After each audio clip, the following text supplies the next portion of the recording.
A9 ನ್ಯೂಸ್ಗೆ ಸ್ವಾಗತ. ನಾನು ರೇಣುಕಾ ಅನೂರೆ. ವಿಜಯಪುರ ಜಿಲ್ಲಾಡಳಿತದ ವತಿಯಿಂದ ಜೂನ್ 27ರಂದು ನಾಡಪ್ರಭು ಕೆಂಪೇಗೌಡ ಜಯಂತಿ, ಜುಲೈ 2ರಂದು ಡಾಕ್ಟರ್ ಪ್ರಭು ಹಳಕಟ್ಟಿ ಜನ್ಮ ದಿನಾಚರಣೆಯ ಅಂಗವಾಗಿ ವಚನ ಸಾಹಿತ್ಯ ಸಂರಕ್ಷಣಾ ದಿನಾಚರಣೆ ಹಾಗೂ ಜುಲೈ 10ರಂದು ಶಿವಶರಣ ಶ್ರೀ ಹಡಪದ್ ಅಪ್ಪಣ್ಣ ಜಯಂತಿ ಕಾರ್ಯಕ್ರಮಗಳನ್ನು ಅತ್ಯಂತ ಅರ್ಥಪೂರ್ಣ ಹಾಗೂ ವ್ಯವಸ್ಥಿತವಾಗಿ ಆಚರಿಸಲು ನಿರ್ಧರಿಸಲಾಯಿತು.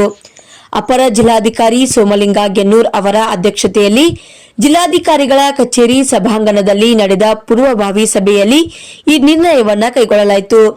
ಜೂನ್ 27ರಂದು ನಾಡಪ್ರಭು ಕೆಂಪೇಗೌಡ ಜಯಂತಿಯನ್ನ ಹಾಗೂ ಜುಲೈ 2ರಂದು ಡಾಕ್ಟರ್ ಪ್ರಭು ಹಳಕಟ್ಟಿ ಜನ್ಮ ದಿನಾಚರಣೆಯ ಅಂಗವಾಗಿ ವಚನ ಸಾಹಿತ್ಯ ಸಂರಕ್ಷಣಾ ದಿನಾಚರಣೆಯನ್ನ ನಗರದ ಜಿಲ್ಲಾಧಿಕಾರಿ ಕಚೇರಿ ಸಭಾಂಗಣದಲ್ಲಿ ಅತ್ಯಂತ ಅರ್ಥಪೂರ್ಣವಾಗಿ ಆಚರಿಸಲು ನಿರ್ಧರಿಸಲಾಯಿತು. ಜುಲೈ 10ರಂದು ಶಿವಶರಣ ಶ್ರೀ ಹಡಪದ್ ಅಪ್ಪಣ್ಣ ಜಯಂತಿ ಅಂಗವಾಗಿ ಅಂದು ಬೆಳಗ್ಗೆ 6:30ಕ್ಕೆ ನಗರದ ಶ್ರೀ ಸಿದ್ದೇಶ್ವರ ದೇವಸ್ಥಾನದಿಂದ ವಿವಿಧ ಕಲಾ ತಂಡಗಳೊಂದಿಗೆ ಶಿವಶರಣ ಶ್ರೀ ಹಡಪದ್ ಅಪ್ಪಣ್ಣ ಅವರ ಭಾವಚಿತ್ರದ ಮೆರವಣಿಗೆ ಹಾಗೂ ಕನ್ಗಲ್ ಶ್ರೀ ಹನುಮಂತರಾಯ ರಂಗಮಂದಿರದಲ್ಲಿ ವೇದಿಕೆ ಕಾರ್ಯಕ್ರಮವನ್ನು ಏರ್ಪಡಿಸಲು ನಿರ್ಧರಿಸಲಾಯಿತು. ಈ ಎಲ್ಲಾ ಜಯಂತಿ ಕಾರ್ಯಕ್ರಮಗಳಲ್ಲಿ ಮಹನೀಯರ ವಿಚಾರಧಾರೆಗಳನ್ನು ಜನರಿಗೆ ತಲುಪಿಸುವ ನಿಟ್ಟಿನಲ್ಲಿ ಉಪನ್ಯಾಸ, ಸಂಗೀತ ಕಾರ್ಯಕ್ರಮವನ್ನು ಏರ್ಪಡಿಸಲು ನಿರ್ಧರಿಸಲಾಯಿತು.